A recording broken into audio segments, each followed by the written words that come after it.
Bien, ma mission, celle que j'ai acceptée, est de vous présenter les banques de ressources numériques éducatives mises à disposition de l'ensemble des enseignants de France gratuitement, du CM1 jusqu'à la 3e. Donc ces banques de ressources sont des contenus et des services qui permettent à l'enseignant de mettre en œuvre les nouveaux programmes suivant leur choix pédagogique, dans leur liberté complète pédagogique, c'est-à-dire qu'on n'est pas guidant, on est sur des propositions dont ils peuvent s'emparer suivant leur choix, à hauteur qu'ils veulent. Donc on a des simples grains, et dans des grains et des services qui sont associés.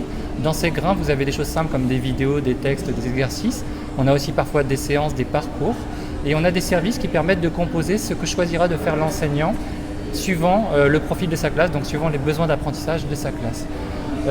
Dans les grains, on a des choses aussi variées que des ressources très classiques comme l'Odyssée, mais aussi des ressources en langue vivante qui vont aborder Batman par exemple et qu'on va mettre en perspective sur la compréhension autour d'œuvres cinématographiques par exemple.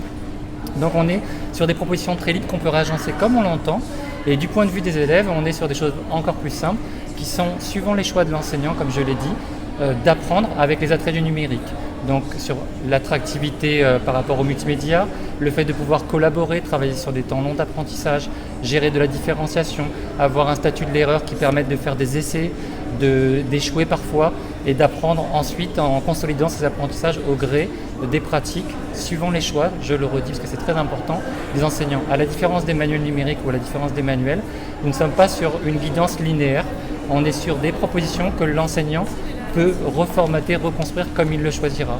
Donc on vous invite vraiment à les découvrir pour découvrir ces banques de ressources en français, mathématiques, histoire, géographie, langue vivante et sciences, les 3 sciences du collège.